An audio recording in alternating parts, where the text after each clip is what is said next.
Hey everybody, Tripl-L here. Hope you're having a great day. Today I'm coming at ya with a Dr. Stone comparison video, looking at the anime and the manga and giving you a bunch of trivia about stuff that they changed in the episodes. This time we're looking at episode 12 of the Dr. Stone anime, and we are comparing it to chapters 30, 31, and 32 of the Dr. Stone manga. This week, not that many differences, but it's pretty interesting what they actually did and where the differences are. And in this week, I also got some more fun trivia since we don't have enough to nitpick here. Now, like always, this is a nitpick video. If you have a problem with nitpicking, maybe not watch it. But at the end of the day, it's also trivia. That said, we aren't going to nitpick aggressively. If there's some change, like a minor change in the timing of an event, or if there was like a little bit of fluff that just made better transitions from scene to scene, we're not going to really address it here unless something weird's going on. So, with that out of the way, let's just get into it. And the first change we see is aggressive. From the very get-go, the Dr. Stone anime changed some stuff up. And if you saw this, you would think, oh man, this is going to be a wild episode, but wait till we get to the end. Here's the first page of the Dr. Stone manga.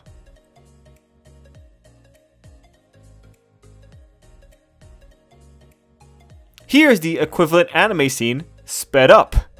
So they got into some serious heavy material expansion. In this case, I would say it was the anime being viewer friendly, since it just reminded viewers of what was going on and played around with Kinro's jealousy. That's a funny little gag it has on their side. Another point of note here is that the anime removed Kohaku's line, instead giving it to Chrome.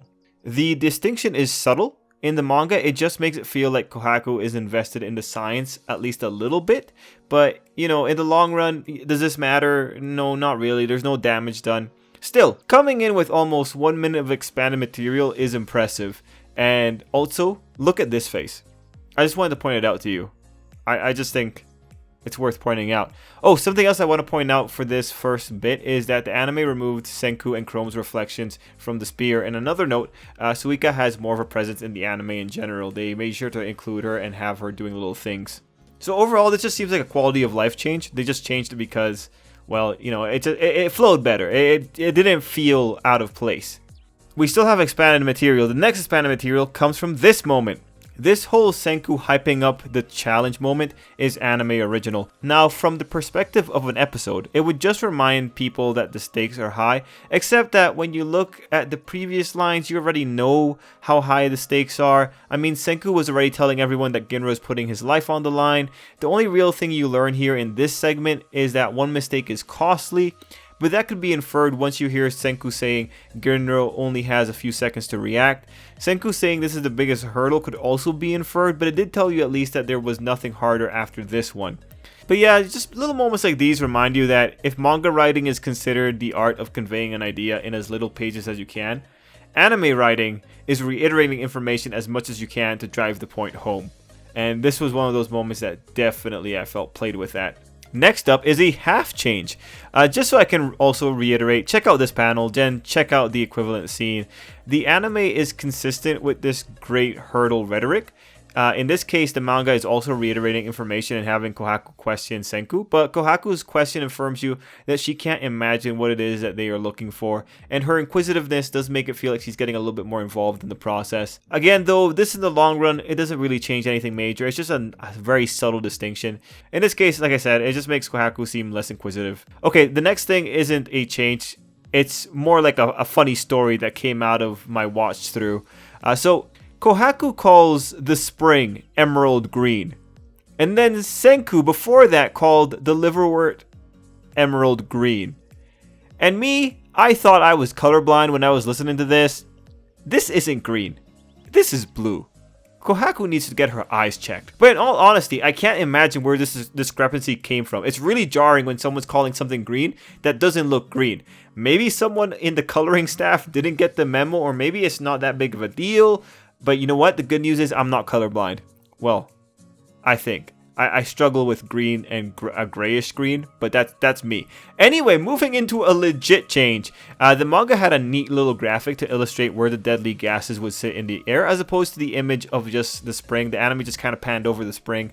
I did appreciate what the manga did because that was a better illustration than what the anime was saying. And here is a bonus change. This is something that I noticed after doing a lot of comparison videos. Very often, an image in the anime will be flipped as compared to the manga. Here's the image of the demon in the anime and the manga equivalent. The flip happens very often. Weird, right?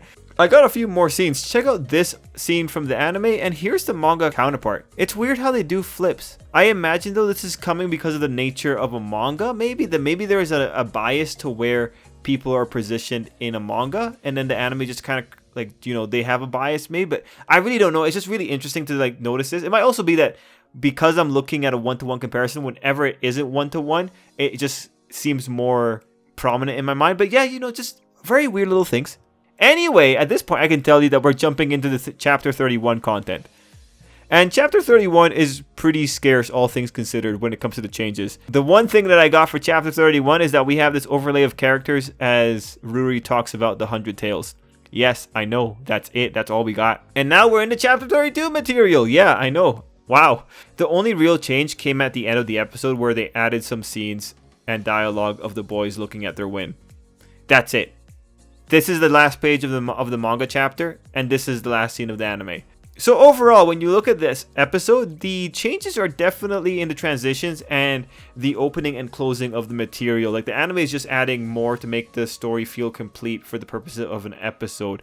Once we started going with the actual episode material, the anime very faithfully adapted material, and that was very cool to see how close it was. I was really expecting a lot worse, especially when you start with a minute of reiterated information, but it didn't happen. Like, wow, good job anime. So yeah, this week you can rest assured knowing Dr. Stone episode 12 was very faithful.